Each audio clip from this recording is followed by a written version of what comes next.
पाठ 7 सर्वनाम प्रोनाउन। माधुरी खाना खा रही थी, तभी माधुरी की सहेली आ गई। माधुरी ने माधुरी की सहेली को भी खाना खिलाया। फिर माधुरी और माधुरी की सहेली कैरम खेलने लगीं। माधुरी की सहेली के जाने के बाद माधुरी पढ़ाई करने बैठ गई। दिए गए चित्रों के वर्णन में माधुरी शब्द का बार बार प्रयोग किया गया है। यह प्रयोग पढ़ने में अटपटा लग रहा है। वाक्यों को यदि इस प्रकार लिखा जाए तो माधुरी खाना खा रही थी, तभी उसकी सहेली आ गई। उसने अपनी सहेली को भी खाना खिलाया। फिर वह और उसकी सहेली कैरम खेलने लगीं। अपनी सहेली के जाने के बाद वह पढ़ाई करने बैठ गई। ये वाक्य पढ़ने में प्रभावशाली लग रहे हैं।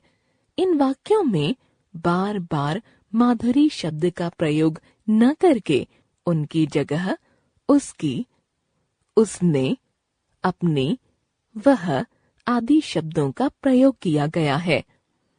ये सभी शब्द संज्ञा शब्द माधुरी के स्थान पर प्रयुक्त हुए हैं। इन्हें सर्वनाम कहते हैं। संज्ञा के स्थान पर जिन शब्दों का प्रयोग होता है उन्हें सर्वनाम कहते हैं।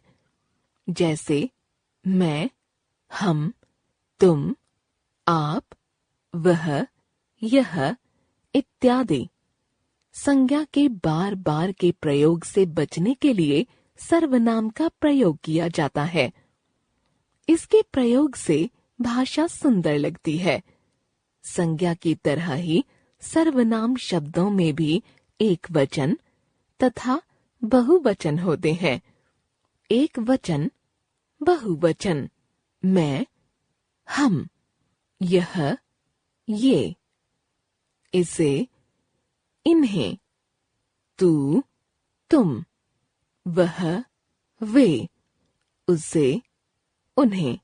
बातचीत में तू का प्रयोग शिष्ट नहीं माना जाता है। अतः तू के स्थान पर एक वचन में तुम का प्रयोग ही किया जाता है। आदर देने के लिए तू या तुम के स्थान पर एक वचन और बहुवचन दोनों में आप का प्रयोग किया जाता है।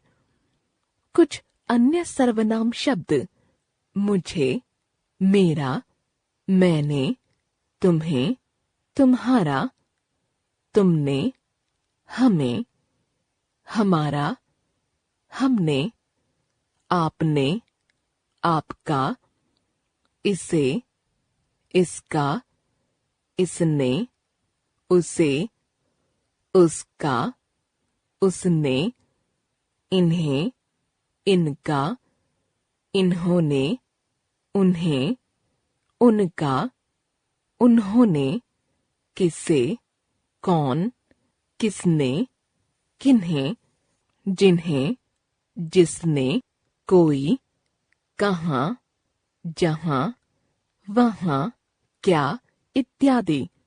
सर्वनाम का प्रयोग अपने लिए मैं, मेरा, हम, मुझे, हमारा आदि सर्वनामों का प्रयोग होता है। जैसे मैं पढ़ रहा हूँ, जिससे बात की जाती है उसके लिए तू, तुम, तुम्हें, तुम्हारा, आप, आपका आदि सर्वनामों का प्रयोग होता है।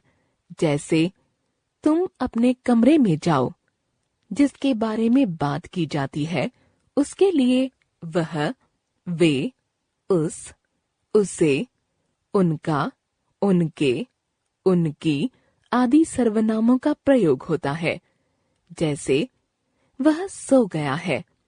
आप, ये, वे, उनका, उनकी, उनके बहुवचन होने के अलावा आदर सूचक सर्वनाम भी हैं। इनका प्रयोग आदर प्रकट करने के लिए एक वचन के लिए भी किया जाता है। जैसे मैं दादाजी से मिलने जाऊंगा, उन्होंने मुझे बुलाया है।